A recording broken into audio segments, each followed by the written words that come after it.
Shalom, Shalom Israel.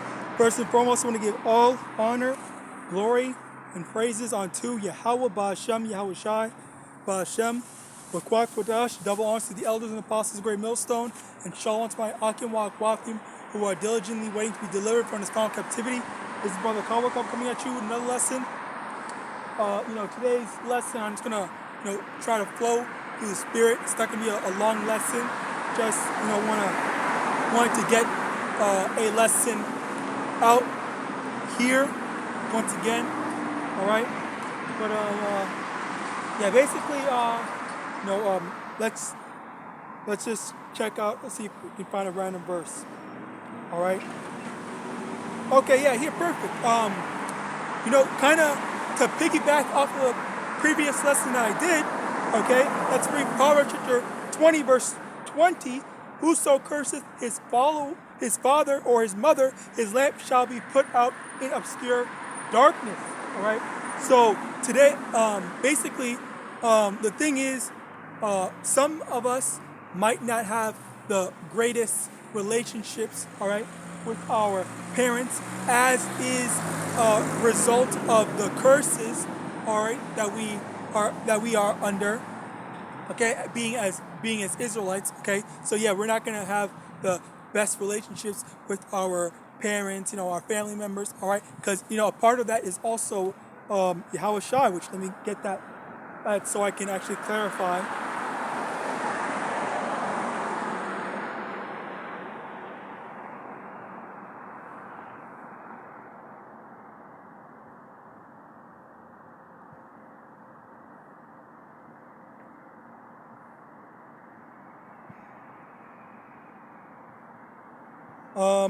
Luke chapter 12, verse 51, suppose ye that I am come to give peace on earth? I tell you nay, but rather division. For whom henceforth there shall be 5 in one house divided, 3 against 2, and 2 against 3, that father shall be divided against the son, and the son against the father, the mother against the daughter, and the daughter against the mother, and the mother-in-law against her daughter-in-law, and the daughter-in-law against her mother-in-law.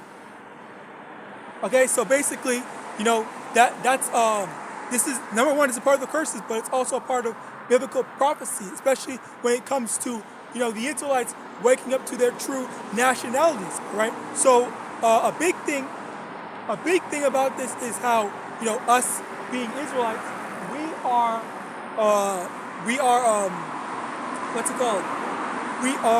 we tend to not have our parents in our households, okay? And one of the literal studies, I don't know if it's called scientific studies, but the psychological studies, all right, as well as the studies of the prison system, the prison systems, all right, where most of the people that are problematic are raised in single mother households, not just single parent, but single mother households. Okay, and the thing about this is that apparently there was a study done that children raised in single mother households tend to be more likely to go off the wrong path, to put things in simplest terms, all right, whereas people in 2-parent households, because at the end of the day, you do need both parents. One parent is not enough, but at the same time, statistics have shown that children raised in single father households are just as likely to succeed, about just as likely to succeed in dual parent households rather than a single mother household. Okay, so the thing about that is, I'm not trying to say, this is why we need to only be raised by our fathers. No, absolutely not. The thing that I would prefer, okay, is that of course that we would come together, but of course that's not how the thing goes. That's not how things go. And a lot of times, which what I've heard from brothers, which from what I've heard from brothers, okay, and just Jake in general, okay, people have terrible relationships with their mother when they were raised in a single parent household.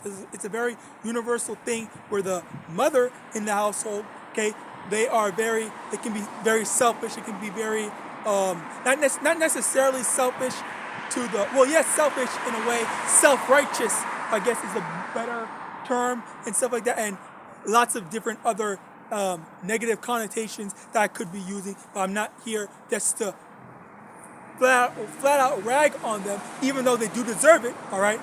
But the main point that I'm trying to get at is just in general, like this is the division, this is part of the division, but it's also a part of the curses, okay? So being a part of the curses, all right, we are suffering as a people from the situation that we're in. And another thing that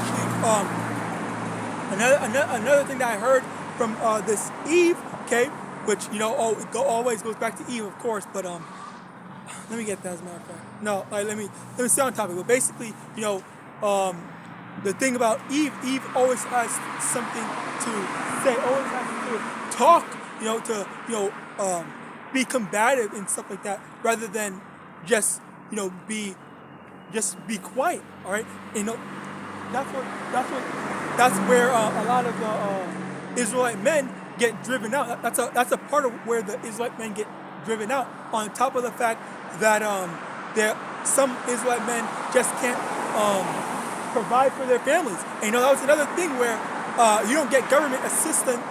I think I forgot what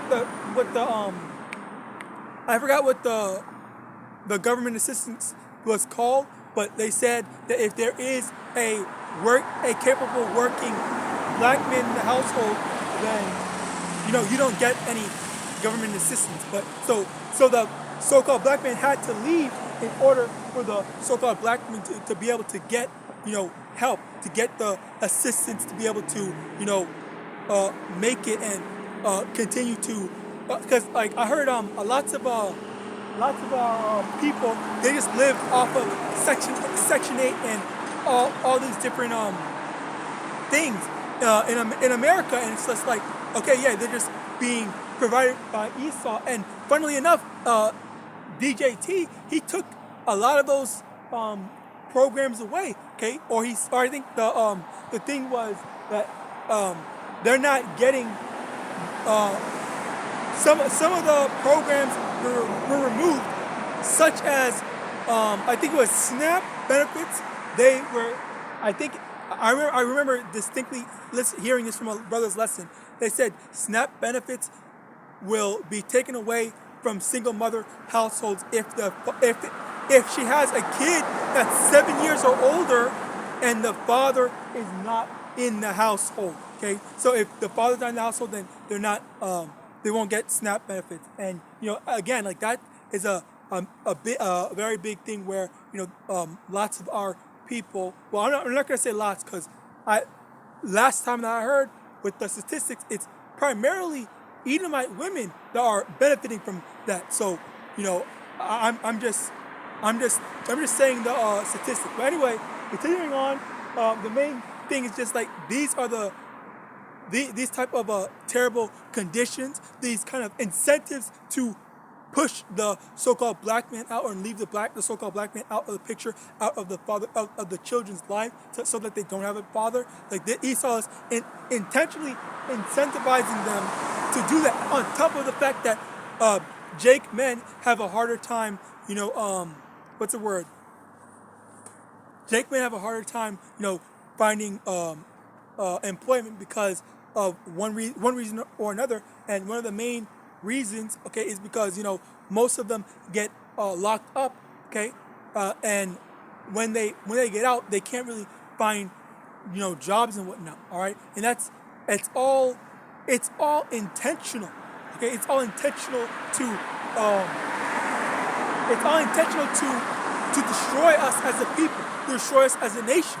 All right, so there are all these different, and the thing is that that's not even, it's a contributing factor, because we're not getting help. We're not getting incentivized to stay together until, I guess, until recently now, which even still, I don't know how, these women are going to be. I don't know if these women are going to act right in America, or I don't know if they're going to say, okay, well, now that I have to stay with my husband, now I have to do this, now I have to do that, whatever. Because, abortion was outlawed, I'm pretty sure, in America. I think, okay, don't quote me on that. I'm pretty sure that's outlawed now. And so many different things where they're taking away the power from the women.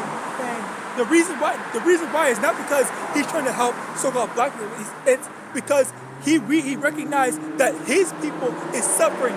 He saw his people suffering as a result of that type of feminist mindset, that feminist agenda, behavior type stuff. All right, where that stuff has been poisoning not just our people but their people as well.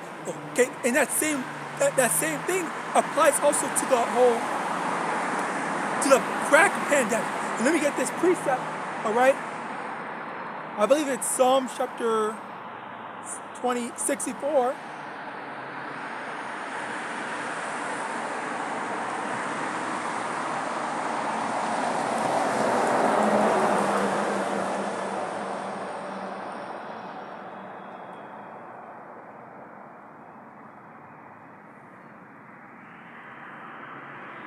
Psalm 64, verse 2, hide me from the secret counsel of the wicked, from the insurrection of the workers of iniquity, who whet their tongue like a sword and bend their bows to shoot their arrows, even bitter words, that they may shoot in secret at the perfect. Suddenly do they shoot at him and fear not. They encourage themselves in an evil matter. They commune on laying snares privily. They say, who shall see them? Okay, so he sets these traps up. Okay, people say, oh yeah, look, this is such a nice thing. They're helping people out. Oh, government assistance, blah, blah, blah, blah, blah, blah, blah. But in actuality, there's terms and conditions, that fine print that people don't read, all right? And then they say, okay, well, if you want to do this, if you want this, you need to do this. If you want this, if you want that, you have to do that. Or not, okay? The conditions the underhanded thing, okay? The underhanded thing that they use to destroy us, all right?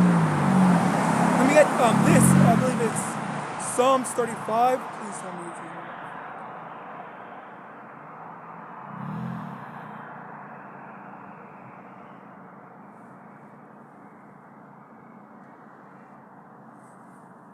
All right, I found it. Call on YAHAWAH.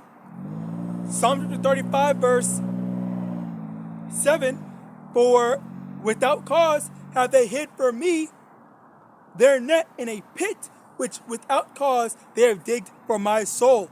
Let destruction come upon him at unawares, and let his net that he hath hid himself into that very destruction, let him fall. So the Lord was basically saying, that pit, that snare that Esau set for our people, instead of letting it trap us, let it trap the wicked, let it trap Esau, Edom. And that's what's been happening, okay, with the abortion stuff, okay? Lots of Edomite women were using it, okay, and that was decreasing their population, okay? Another part, is what's it called? The feminist stuff, where women are treating men like just piggy banks and stuff like that, and they're not staying with them. There's so many divorces and stuff like that. The divorce rate is so high and whatnot. All right, like that. All that is contributing factors to just how things are not going well. Things are not going good for Esau. And the thing is that all these things Esau set up to trap us, to put us in a snare, to destroy our people. But in actuality, it's destroying him. The Lord basically flipped things around to say, okay, well, you know what? I'm going to make your people start taking, like the war on drugs, all right? I'm going to let your people start taking crack, and let's see how you like it. And then they have to say, okay, well, now that Edomites are suffering from crack, now that it's an epidemic for Edomites, we're going to end it right now. We're outlawing crack, all right? Because our people are taking it too, and we're suffering as well, all right? So as a result of that, that's where we're at right now, where it's like this is the the the the change, the narrative that's being changed. All right, and Saki, to initially go back to the start.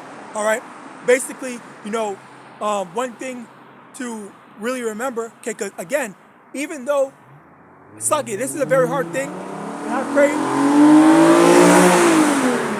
Saki, this is a very hard thing. It's a very hard thing for us to do. All right, but you have to remember. Let me get this. As a matter of fact, I'm going to end it up with this.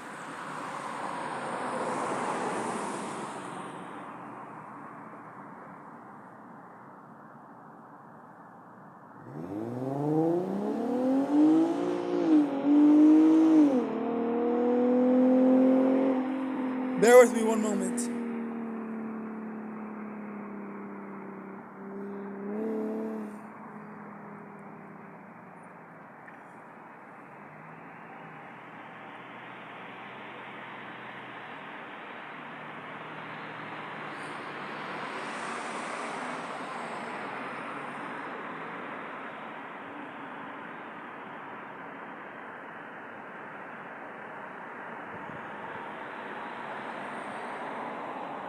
Matthew chapter 6, verse 14.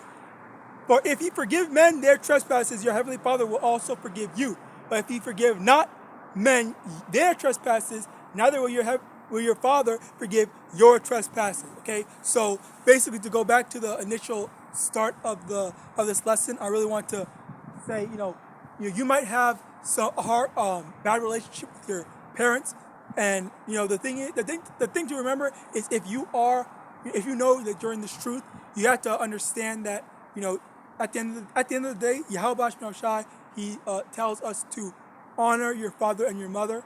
And speaking to myself first and foremost, of course, okay, because I would be a hypocrite if I were to just say this and not apply it to myself. Okay, and that's the thing that I'm working on by myself. But the thing to remember is that